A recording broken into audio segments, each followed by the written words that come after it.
সরকারে এসেছি মাত্র 11 মাস। আমরা মোট এখন অবধি সিএ সার্টিফিকেট দেওয়া হয়েছে 23,956 জনকে। এই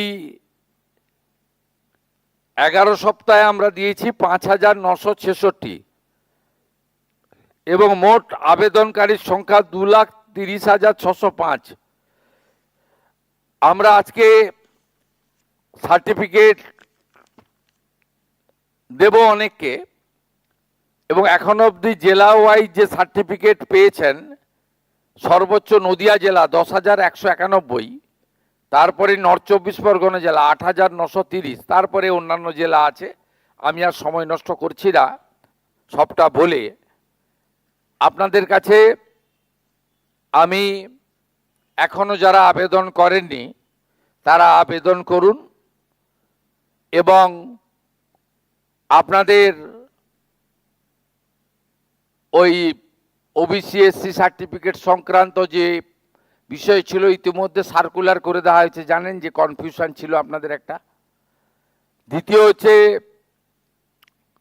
2014 পরে যারা এসেছেন তাদের জন্য 1 সেপ্টেম্বর 2025 ভারত সরকার আরেকটি নোটিশ করেছে।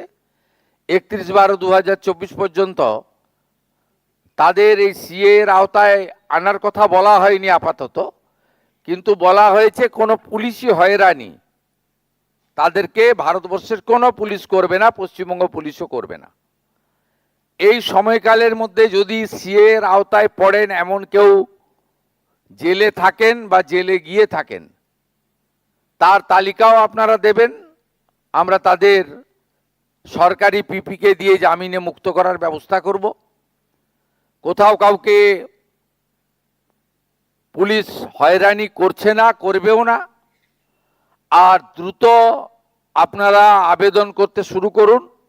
মাননীয় কেন্দ্রীয় স্বরাষ্ট্র মন্ত্রীর নেতৃত্বে হাই লেভেল টিম পশ্চিমবঙ্গে 3 সপ্তাহ ছিলেন। অনেকগুলো পয়েন্টে আলোচনার সাথে সাথে সীমান্ত সুরক্ষা সহ তারা আমাদের বলেছেন। গতকাল আমি স্বরাষ্ট্র সচিব কেন্দ্রীয় ফোন করেছিলাম যে আমরা কতদিনের মধ্যে গুজরাট, রাজস্থানের মতো আমাদের হাতে পেয়ে যাব, পশ্চিমবঙ্গ সরকারের হাতে। অর্থাৎ আমরা ডিএম সাহেবদের দিয়ে বা ডিএম ম্যাডামদের দিয়ে দ্রুত নিষ্পত্তি করতে পারবো, অতি দ্রুততার সঙ্গে।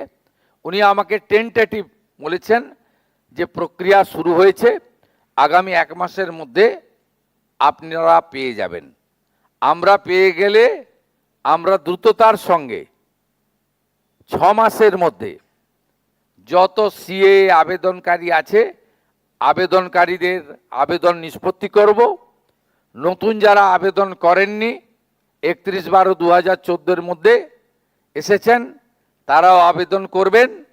আরও সরলীকরণের ব্যবস্থা হবে, এবং এটা হয়ে যাওয়ার পরে ভোটার তালিকায় নাম অন্তর্ভুক্তকরণ, তার পরবর্তী সময়ে এসসি সার্টিফিকেট যারা এর আওতায় এসসি আওতায় পড়ছেন, এই বিষয়গুলিও সম্পূর্ণভাবে দেখে নেওয়ার দায়িত্ব আপনারা যাকে মুখ্যমন্ত্রী করেছেন সেই শুভেন্দু অধিকারীর।